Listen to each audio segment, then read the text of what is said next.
అతనికి స్త్రీలంటే బలహీనత.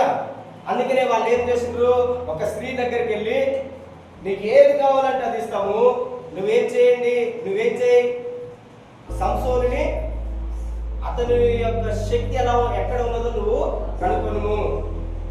అదేవిధంగా సైతాన్ కూడా నీకు అన్ని రకములైనటువంటి ఆఫర్స్ ఇస్తుంటది. ఇదిగో నీకేది కావాలి, ఎంజాయ్మెంట్ కావాలా, నీకు డబ్బులు కావాలా, నీకు ఏం కావాలో తీసుకున్న తర్వాతకి నీ రియల్ నేచర్ అనేది బయటకు వస్తుంది. ఏమొస్తుంది, మన యొక్క నిజమైనటువంటి స్వభావము బయటకు వస్తుంది. అప్పుడు సంసోనులో ఉన్నటువంటి శక్తి ఎవరికి తెలియట్లేదు.